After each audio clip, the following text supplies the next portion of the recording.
بسم الله الرحمن الرحيم. الوزير بتاع التعليم العالي والبحث العلمي طالب تقارير اداء من جميع اعضاء هيئه التدريس في مصر. يقولوا هم عملوا ايه في الفتره ديت ويقدموها للاقسام. ده المفروض قانونا في نهايه السنه يعملوا الكلام ده. هو عايزها دلوقتي ويبعتوها للوزاره. واللي مش هيبعت للوزاره هيتخصم منه الزيادات اللي كانت مقرره لاعضاء هيئه التدريس، وكأن الدكتور مرسي بيدي باليمين ويحاول يوفر بالشمال.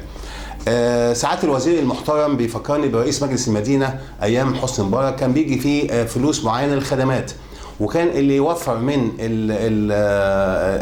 البالك بتاع الفلوس دي حاجه له نسبه فيها.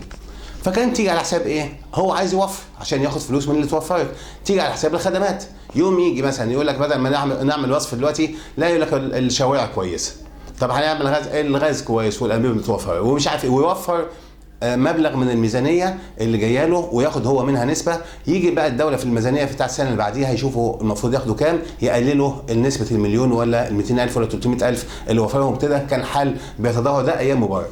فيبدو ان سياده الوزير معالي الوزير اللي متعين، اللي هو يعني تبع الحكومه الاخوانيه الظريفه اللي ماشيه يعني محترمه جدا، يبدو ان هو الاداء بتاعه واقف عند ان هو يقول ابعتوا التقارير وعشان نشوف انتوا عملتوا ايه عشان يوفر الفلوس ويبقى يلاقي شويه ناس يقلل منهم فلوس. معالي الوزير اللي المفروض يكون استاذ زي الاساتذه بيحاول يخلي الاساتذه بتوعه اجاريه، يعني اللي هياخد اللي هيوريني الورق بتاعه ده هديله فلوس، واللي مش هيوريني مالوش عندي زيادات. وكأن احنا بدل ما اساتذه محترمين ولنا مرتبات، لا ده مش مرتب، ده حاجه كده يعني من منحه من معالي الوزير يديها للي هو شايف انه ادى، وما ويمنعها من اللي هو بالنسبه لمعالي الوزير ان هو ما ادهاش. يعني معالي الوزير عايز الاساتذه يكونوا اجاريه وليسوا اعضاء هيئه تدريس.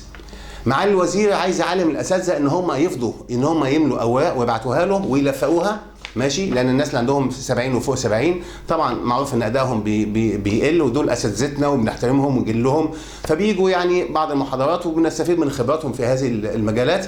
معالي الوزير عايزهم يكتبوا الكلام ده، ونكتب طبعا ان هم حاضرين وعاملين. قد يكون حد منهم مريض، قد يكون حد منهم بعافيه شويه، فاحنا عايزنا نلفق ونكتب له التقارير.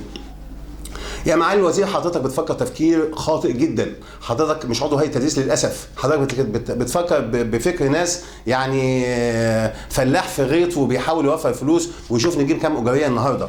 ساعتك المفروض تفضى لحاجه اهم من كده وتسال عن حاجه اهم من كده. ازاي انك تستفيد من البحوث العلميه من اعضاء هيئه التدريس، ان هو كل واحد يديك تصور ازاي ان انا اوفر الاستيراد على مصر. يعني بتوع الهندسه يفكروا لي ازاي يعملوا عربيه 100% مصريه ونوقف الاستيراد بتاع الحاجات دي، يبقى انت وفرت. بتوع الزراعه اتفقوا مع المانيا ان هم يعملوا غابات في مصر، ده زراعه عين شمس. حضرتك يعني مش عارف حضرتك عندك الكلام ده ولا لا، اعتقد ما يهمكش، يهمك ان هم يكتبوا لك بس تقارير الاداء وما يهمش الكلام ده. وجات المانيا وقالت ان الظروف في مصر مناسبه جدا ان تحصل غابات في خلال 17 سنه، اللي ممكن تحصل في 60 سنه في داخل المانيا. يعني عايزين نحول الصحراء بتاعتنا الى غابات زراعه، ماشي سعادتك. معالي الوزير، حضرتك ما تعرفش ان البحوث الزراعيه بتطلع منتجات يعني مدعمه للاطفال، فيها فورتيفايد، فيها حديد، ممكن ان انا استغني بيها عن الالبان ان انا بصوردها من بره. معالي الوزير، في تخصصات كتير جدا حضرتك ممكن تستخدمها مع وزير الصناعه لو بتفكر كويس مع وزير الصناعه انك انت ازاي تستفيد البيئه من الكلام ده، وتحاول توفر فلوس للدوله من انك انت توقف الاستيراد خالص وتستفيد من خبرات الناس اللي واقفين عندك. انت اعضاء التدريس عندك بالنسبه لك ادم حضرته ولا لا، او اكتبوا لي الكلام ده وابعتوا لي هناك. هتقعد تشوف 300,000 عضو هيئه تدريس ولا عددهم ايا كان، هتقعد تراجعهم حضرتك وتشوف الموضوع عامل ازاي، ولا هي قصه وخلاص؟ حضرتك مش بتوفر يا سعاده معالي الوزير، حضرتك ماشينا كده زي العمال، وللاسف سياستك مش هتنفع لا انت ولا الحكومه بتاعتك. اللي انا اقدر اقوله لك ان طبعا مش هيتكتب التقارير ديت، واعمل ما بدالك، يعني حضرتك اعمل ما بدالك. التقارير مش هتعمل، وان شاء الله حضرتك مش هتستمر في الوزاره، ولا انت تستمر الوزاره اللي حضرتك اصلا فيها برئيس الوزاره الحالي وبحضرتك وبالفكر السقيم العقيم اللي احنا مش شايفين فيه اي تطور علمي. شكرا لحضرتك.